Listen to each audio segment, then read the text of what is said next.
भी बहाया और अपने खून का बलिदान भी दिया। लेकिन दुर्भाग्य 55 सालों तक कांग्रेस पार्टी ने पंजे ने राज किया और उस पंजे ने ऐसा इतिहास लिखाया जिसमें ये कहा कि आजादी के योगदान में जनजाति का कोई योगदान नहीं था।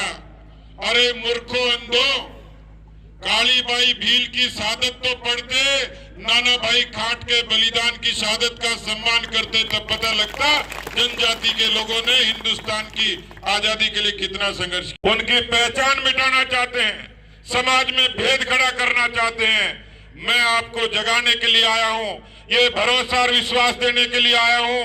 2023 में भारतीय जनता पार्टी की सरकार बनेगी, कोई भी आदिवासी भाई दुखी नहीं होगा। उनके सुख का सपना लेकर आपके बीच में आया हूं। आपने इतना जो आज मान सम्मान दिया, मैं इसलिए ये बात कह रहा हूं। राजस्थान का नक्शा बड़ा है, उसके नक्शे के पड़ोस में गुजरात खड़ा है। मैं देखता हूं किस तरीके से आदिवासी भाई गुजरात में जाकर कोई ड्राइवर की नौकरी करता है, कोई रसोई की नौकरी करता है, कोई दुकान पे करता है, कोई मजदूरी करता है। राजस्थान में उसको क्या यहां पर रोजगार क्यों नहीं मिल सकता? क्योंकि उसको मजबूर किया गया कि अपनी जगह छोड़कर दूसरी जगह जाए। इस आदिवासी क्षेत्र में कोई ऐसा धंधा नहीं है कि घर में रहकर कोई रोजगार कर ले। वो आदिवासी रोटी के लिए भी लड़ता है, जल के लिए भी लड़ता है, जंगल के लिए भी लड़ता है और जमीन के लिए भी लड़ता है। मैं इसलिए आदिवासियों से प्यार करता हूं कि आदिवासी प्रकृति से प्यार करता है, प्रकृति की रक्षा करता है। आदिवासी नहीं होता, जनजाति नहीं होती, तो इस प्रकृति की रक्षा नहीं होती।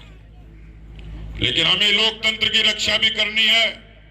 आपका एक एक वोट कीमती है, लेकिन गलती हुई, ऐसे लोगों को राज करने का मौका मिला जिन्होंने किसानों की जमीनें नीलाम करने की कोशिश की।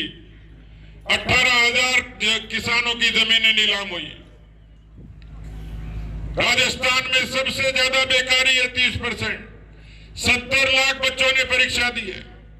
टीएसपी के बच्चे तो अभी शिक्षक भर्ती में पदों को बढ़ाने की मांग कर रहे हैं। मुझे आपने बहुत सारी बातें कही है, नरेगा की मजदूरी की बात कही है। मैं आपके दरबार में आया हूं तो ये संकल्प लेकर आया हूं, ये भरोसा देने के लिए आया हूं कि राजस्थान की विधानसभा 23 तारीख से जुड़ेगी। इस क्षेत्र की समस्याओं के लिए मैं लड़ाई लड़ूंगा, आपकी बात को वहां मजबूती से रखूंगा। इस राजस्थान में भ्रष्टाचार इस कदर है, हर 12 किलोमीटर पर कोई ग्राम सेवक, पटवारी, सिपाही, कोई न कोई रिश्वत लेते पकड़ा जाता है। मैं पूछता हूं, जब कांग्रेस पार्टी आती है तो भ्रष्टाचार क्यों होता है? क्या उन्होंने कोई सर्टिफिकेट दे रखा लूटने का? आप इनके जितने नेता देख लो, उनके तौर तरीके बदल गए, रहन सहन बदल गया, खान पान बदल गया। क्या आपका वोट इतना सस्ता है कि आपकी वोट की कीमत पर वो ऐश करें और आप अपनी रोजी रोटी के लिए संघर्ष करें? आपने जय गुरु महाराज का नारा लगाया, जय सीताराम का नारा लगाया। आप देवी देवताओं को मानते हो, लेकिन राजस्थान में सबसे ज्यादा देवी देवताओं के मंदिर को तोड़ने का काम किसी ने किया, आपकी आस्था को तोड़ने का काम किया तो ये कांग्रेस पार्टी के लोगों ने किया। ये तो भला हो नरेंद्र मोदी जी का, आपने जय सीताराम कहा।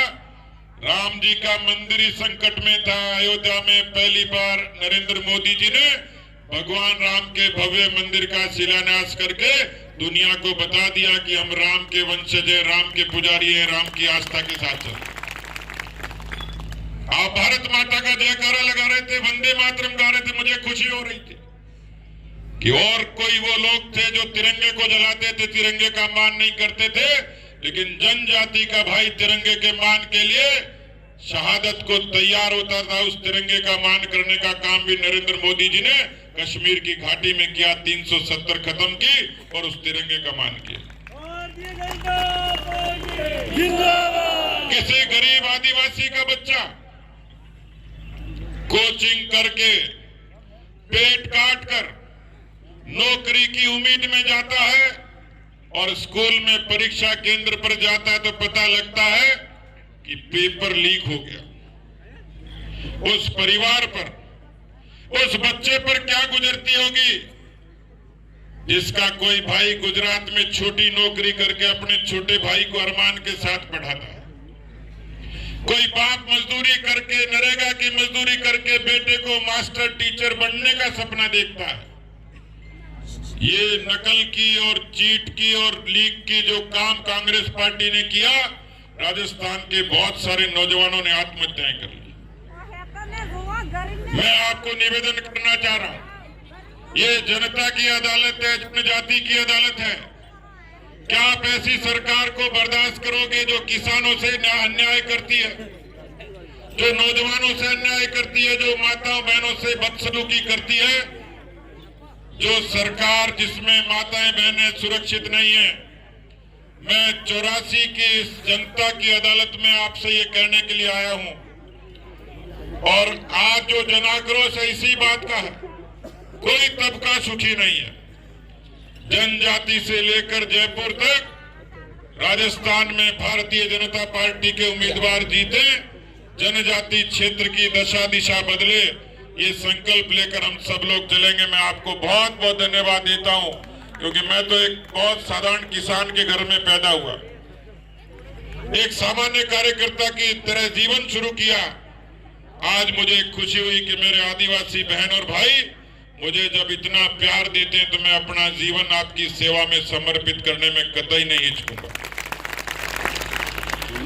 मैं आप सब लोगों का हृदय से आभार व्यक्त करता हूं और आपसे निवेदन करूंगा, हमारे प्रिय सांसद कनकमल कटारा जी सबको धन्यवाद देंगे, उसके बाद आप सब लोग अपनी जगह छोड़ें। ये मैं गुजारिश आपको करना चाहता हूं क्योंकि नरेंद्र मोदी जी की सरकार में सबसे बड़ी पंचायत में कनकमल कटारा जी आपकी पैरवी करते हैं।